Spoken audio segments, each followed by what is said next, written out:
92, 93ನೇ ಬ್ಯಾಚಿನ ನನ್ನೆಲ್ಲ ಮುದ್ದು ಚಿಕ್ಕ ಮಕ್ಕಳಾಗೆ ಕಾಣ್ತಾ ಇದ್ರಿ. ಆಗ ನಾವು ಇಲ್ಲಿ ಯಾವ ರೀತಿ ಇಲ್ಲಿ ನಿಮಗೆ ಈ ಮಕ್ಕಳನ್ನು ನೋಡಿದಾಗೆ ನಿಮ್ಮನ್ನು ಈಗ ಜ್ಞಾಪಕಕ್ಕೆ ಬರ್ತಾ ಇದೆ. ಹಾಗೂ ಉಪಸ್ಥಿರುವಂಥ ಎಲ್ಲ ಸಂಸ್ಥೆಯ ಶಿಕ್ಷಕ ಬಂಧುಗಳೇ ಹಾಗೂ ಪ್ರೀತಿಯ ವಿದ್ಯಾರ್ಥಿನಿಯರೇ, ಇದು ನನಗೀಗ 2ನೇ ಬಾರಿ ಸನ್ಮಾನ ಆಗುವಂಥದ್ದು. ಈಗಾಗಲೇ ಜೂನ್ 24ಕ್ಕೆ 94, 95ರ ಬ್ಯಾಚಿನವರಿಂದ ಗುರುವಂದನೆಯನ್ನು ಪಡ್ಕೊಂಡಿದ್ದೇನೆ.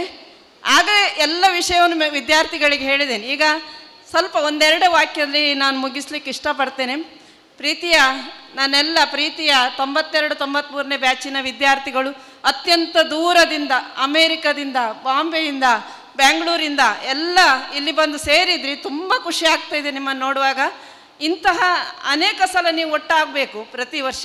ಹಾಗೂ ನಿಮ್ಮ ಈ ವಾಟ್ಸಪ್ ಗ್ರೂಪನ್ನು ರಚಿಸಿದಂಥ ರಾಧಾಕೃಷ್ಣ ಪುತ್ತಿ ಹಾಗೂ ನಮ್ಮ ಇವರು ಪ್ರಸಾದ್ ಭಂಡಾರಿ ಅವರು ಹಾಗೂ ಅವರ ಎಲ್ಲ ಕ್ಲಾಸ್ಮೇಟ್ಸಿಗೆ ನಾನು ಮೊದಲನೇದಾಗಿ ಧನ್ಯವಾದವನ್ನು ಸಲ್ಲಿಸಲಿಕ್ಕೆ ಇಷ್ಟಪಡ್ತಾ ಇದ್ದೇನೆ. ಪ್ರೀತಿಯ ವಿದ್ಯಾರ್ಥಿಗಳೇ, ನೀವು ತಂದೆ ತಾಯಿ ನಮಗೆ ಜೀವವನ್ನು ಕೊಟ್ಟರೆ ನಮ್ಮ ಜೀವನವನ್ನು ರೂಪಿಸುವಂಥವರು ಶಿಕ್ಷಕರು. ಯಾಕಂತ ಹೇಳಿದರೆ ಒಂದು ಕಲ್ಲನ್ನು ಮೂರ್ತಿಯಾಗಿ ಮಾಡಬೇಕಾದ್ರೆ ಒಬ್ಬ ಶಿಲ್ಪಿಯಿಂದ ಮಾತ್ರ ಸಾಧ್ಯ.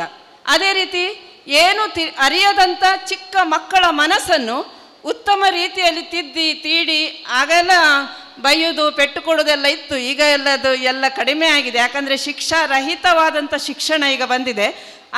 ಈಗ ಶಿಶು ಕೇಂದ್ರಿತ ಶಿಕ್ಷಣ ಆಗಿದೆ.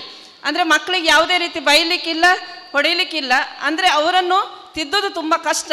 ಅವರೆಲ್ಲ ಈಗ ಮೊಬೈಲ್, ಇಂಟರ್ನೆಟ್ ಅದಕ್ಕೆಲ್ಲ ದಾಸರಾಗಿ ಅವರಲ್ಲಿ ಸ್ವಲ್ಪ ಮಾನವೀಯ ಮೌಲ್ಯಗಳ ಕೊರತೆ ಉಂಟಾಗ್ತಾ ಬಂದಿದೆ. ಅದಕ್ಕೆ ತುಂಬ ಬೇಸರ ಆಗ್ತಾ ಇದೆ.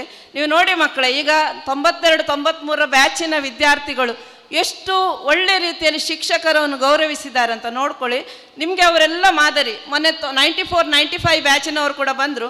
ಎಲ್ಲರೂ ಕೂಡ ನಿಮಗೆ ಮಾದರಿ. ಮುಂದೆ ಒಂದು 20 ವರ್ಷ ನಂತರ ಈಗ 10ನೇ ಕ್ಲಾಸ್ನಲ್ಲಿ ಇರುವವರು ಆ ಸೀಟಲ್ಲಿ ನೋಡಲಿಕ್ಕೆ ನಾವು ಬಯಸ್ತೇವೆ. ಈಗ 10th ಇರುವವರು ಒಂದು 20 ವರ್ಷ ನಂತರ ಆ ಸೀಟಲ್ಲಿದ್ದು ನಿಮಗೆ ಕಲಿಸಿದಂತಹ ಎಲ್ಲ ಶಿಕ್ಷಕರನ್ನು ಅತ್ಯಂತ ಪ್ರೀತಿಪೂರ್ವಕವಾಗಿ ಗೌರವಿಸುವಂಥ ಗುಣ ನಿಮ್ಮಲ್ಲಿ ಬೆಳಿಬೇಕು. ಅದಕ್ಕಾಗಿ ಇವರೆಲ್ಲ ಮಾದರಿ, ನಿಮಗೆಲ್ಲ ಮಾದರಿಯಾಗಿ ಇಟ್ಕೊಳ್ಳಿ. ಯಾಕಂದರೆ ಒಳ್ಳೆ ಹುದ್ದೆಯಲ್ಲಿ ಇಲ್ಲಿ ಕಲಿತಂಥ ವಿದ್ಯಾರ್ಥಿಗಳಿದ್ದಾರೆ. ಆಗ ಹೇಳಿದರು, ಆಗ ಯಾವುದೊಂದು ಶೌಚಾಲಯ ಕೂಡ ಕರೆಕ್ಟ್ ಆಗಿರಲಿಲ್ಲ. ಪ್ರೀತಿಯ ಮಕ್ಕಳೇ, ನಿಮಗೆ ಎಲ್ಲ ಸೌಲಭ್ಯ ಇದೆ, ಸರ್ಕಾರದಿಂದಲೇ ಎಲ್ಲ ಸೌಲಭ್ಯ ಇದೆ. ಅಲ್ಲದೆ ಅತ್ಯುತ್ತಮ ರೀತಿಯಲ್ಲಿ ಗುಣಮಟ್ಟದ ಶಿಕ್ಷಣ ಕೂಡ ನಿಮ್ಗೆ ಸಿಗ್ತಾ ಇದೆ. ನೀವೇನು ಮಾಡಬೇಕಂತ ಹೇಳಿದರೆ ಮೌಲ್ಯಯುತವಾದ ಶಿಕ್ಷಣವನ್ನು ಪಡಿಬೇಕು. ಮಾನವೀಯ ಮೌಲ್ಯಗಳನ್ನು ನಿಮ್ಮಲ್ಲಿ ನೀವು ಬೆಳೆಸ್ಕೊಂಡು ಅತ್ಯುತ್ತಮ ವಿದ್ಯಾರ್ಥಿಯಾಗಿ ಮೂಡಿ ಬರಬೇಕು. ಸಮಾಜದಲ್ಲಿ ಈಗಿನ ಮಕ್ಕಳೇ ಮುಂದಿನ ನಮ್ಮ ದೇಶದ ಒಂದು ಆಳುವಂಥ ನಾಯಕರಾಗಬೇಕು. ಚಿಕ್ಕಂದಿನಿಂದಲೇ ಉತ್ತಮ ಶಿಕ್ಷಣವನ್ನು ಪಡೆದ್ರೆ ನೀವು ಒಳ್ಳೆಯ ವ್ಯಕ್ತಿಯಾಗಿ ಸತ್ಪ್ರಜೆಯಾಗಿ ಬೆಳೀಲಿಕ್ಕೆ ಸಾಧ್ಯ ಇದೆ. ನಿಮ್ಗೆ ಗೊತ್ತಿದೆ ಎಲ್ರಿಗೂ ಕೂಡ, ಸರ್ಕಾರಿ ಶಾಲೆಯಲ್ಲಿ ಈಗ 625ರಲ್ಲಿ 625 ಅಂಕ ಪಡೆಯುವಂಥ ವಿದ್ಯಾರ್ಥಿಗಳು ಕೂಡ ಈಗ ಸರ್ಕಾರಿ ಶಾಲೆಯಿಂದಲೇ ಮೂಡಿ ಬರ್ತಾ ಇದ್ದಾರೆ. ನೀವು ಯಾವುದೇ ಖರ್ಚು ಇಲ್ಲದೆ ಎಲ್ಲ ಸವಲತ್ತನ್ನು ಹೊಂದಿದ್ದ ಸರ್ಕಾರಿ ಶಾಲೆಯಲ್ಲಿ ಗುಣಮಟ್ಟದ ಶಿಕ್ಷಣ ಸಿಗುವುದಕ್ಕೆ ಇದೊಂದು ಉದಾಹರಣೆ ಅಂತ ಹೇಳ್ಬೋದು. ಈ ಶಾಲೆಯ ವಿದ್ಯಾರ್ಥಿಗಳೇ 622, 623 ಅಂಕವನ್ನು ಈ ಹಿಂದೆ ಪಡೆದಿದ್ದಾರೆ. ಈ ವರ್ಷ ಕೂಡ ಅತ್ಯುತ್ತಮ ರೀತಿಯಲ್ಲಿ ನೀವು ಕಲಿತು ಒಳ್ಳೆ ವಿದ್ಯಾರ್ಥಿಯಾಗಿ, ತಂದೆ ತಾಯಿಗೆ ಒಳ್ಳೆ ಮಗನಾಗಿ ಮತ್ತು ಕಲಿತ ಶಾಲೆಗೆ ಮತ್ತು ಕಲಿಸಿದ ಗುರುಗಳನ್ನು ನೆನಪಿಟ್ಕೊಂಡು, ಈಗಾಗಲೇ ಈ ಶಾಲೆಗೆ 42 ವರ್ಷ ಆಯಿತು. 82ಅಲ್ಲಿ ಪ್ರಾರಂಭ ಆದದ್ದು. ಅಂದರೆ 40 SLC ತಂಡಗಳು ಹೊರಗೆ ಬಂದಿದೆ.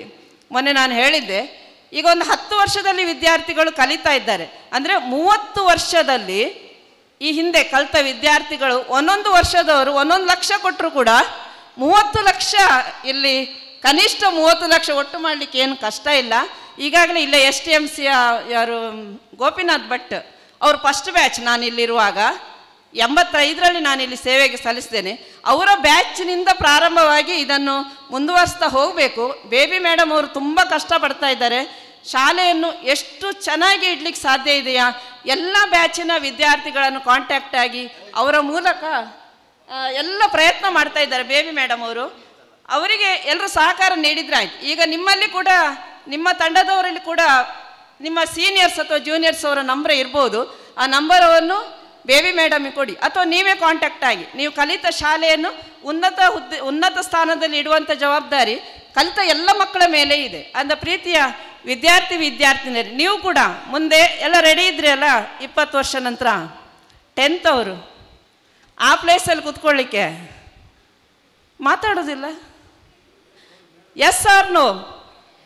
S, very good. ಹಾಗೆ 9th ಅವರು 21 ವರ್ಷ ಆದ್ಮೇಲೆ ಕನಿಷ್ಠ ಅದರ ಮೊದಲೇ ಒಟ್ಟಾದರೆ ಒಳ್ಳೆಯದು. ಅಷ್ಟು ಒಳ್ಳೆ ರೀತಿಯಲ್ಲಿ ಶಾಲೆಯನ್ನು ಉತ್ತಮ ರೀತಿಯಲ್ಲಿ ಅಭಿವೃದ್ಧಿಪಡಿಸುವಲ್ಲಿ ಎಲ್ಲ ವಿದ್ಯಾರ್ಥಿಗಳು ಸಹಕಾರ ನೀಡಿ, ನಿಮ್ಮೊಂದಿಗೆ ಎಲ್ಲ ಶಿಕ್ಷಕ ಬಂಧುಗಳಿದ್ದಾರೆ, ಹಾಗೆ ಊರಿನ ಎಲ್ಲರೂ ಕೂಡ ನಿಮ್ಮೊಂದಿಗೆ ದಾನ ನೀಡಿದರೆ ಸರ್ಕಾರಿ ಶಾಲೆ 2000 ವಿದ್ಯಾರ್ಥಿಗಳು ಮುಂದಿನ ವರ್ಷಕ್ಕೆ ಇಲ್ಲಿ ಆಗ್ಬೋದು ಮೇಡಮ್.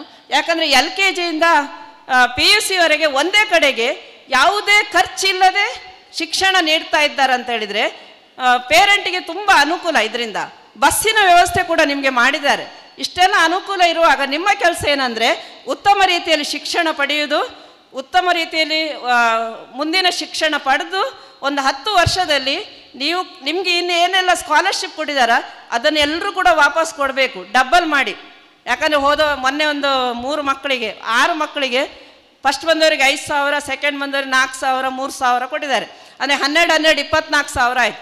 ಈಗ ಅದೇ ಮಕ್ಕಳು ಜಾಬ್ ಸಿಕ್ಕಿದ ಕೂಡಲೇ ಅದರ ಡಬಲ್ ಅಂದರೆ 5,000 ಅಂದರೆ 10,000 ಆದರೂ ಮಿನಿಮಮ್ ಇಲ್ಲಿಗೆ ಕೊಟ್ಟು ಶಾಲೆಯ ಅಭಿವೃದ್ಧಿಯಲ್ಲಿ ಎಲ್ಲರೂ ಕೂಡ ಸಹಕಾರ ನೀಡಬೇಕು. ಎಲ್ಲರೂ ಕೈ ಜೋಡಿಸಿದರೆ ಮಾತ್ರ ಒಂದು ಕೆಲಸ ಉತ್ತಮ ರೀತಿಯಲ್ಲಿ ಮಾಡಲಿಕ್ಕೆ ಆಗ್ತದೆ ಅಂತ ಹೇಳ್ತಾ, 2ನೇ ಬಾರಿಗೆ ನನ್ನನ್ನು ಇಲ್ಲಿ ಕರೆದು 92, 93 ಬ್ಯಾಚ್ನವರನ್ನು ಎಲ್ಲರನ್ನು ಮುಖತಃ ಮಾತಾಡಲಿಕ್ಕೆ ತುಂಬ ಖುಷಿಯಾಯಿತು. ಅವರೆಲ್ಲರಿಗೂ ಕೂಡ ಮತ್ತೊಮ್ಮೆ ನಾನು ಧನ್ಯವಾದವನ್ನು ಸಲ್ಲಿಸಿ ಗುರುವಂದನೆ ನಡೆಸಿಕೊಟ್ಟಂಥ ಎಲ್ಲ ವಿದ್ಯಾರ್ಥಿಗಳಿಗೂ ಧನ್ಯವಾದಗಳು. ಹಾಗೂ ಮುಂದೆ ಕೂಡ ನಿಮ್ಮಿಂದ ಕೇವಲ ಒಂದೇ ಸಲ ನಿಲ್ಲಬಾರ್ದು, ಇನ್ನು ಮುಂದೆ ಕೂಡ ಇನ್ನೊಂದು 4-5 ವರ್ಷದಲ್ಲಿ ಇನ್ನೊಂದು ಪ್ರಾಜೆಕ್ಟನ್ನು ಈ ಶಾಲೆಗೆ ನೀಡುವುದರ ಮೂಲಕ ಮತ್ತೊಮ್ಮೆ ಇಲ್ಲಿ ಒಟ್ಟಿಗೆ ಸೇರುವ ಅಂತ ಹೇಳ್ತಾ ಅವಕಾಶಕ್ಕಾಗಿ ವಂದಿಸಿ ನನ್ನ ಮಾತನ್ನು ಮುಗಿಸ್ತೇನೆ. ಜೈ ಹಿಂದ್, ಜೈ ಕರ್ನಾಟಕ.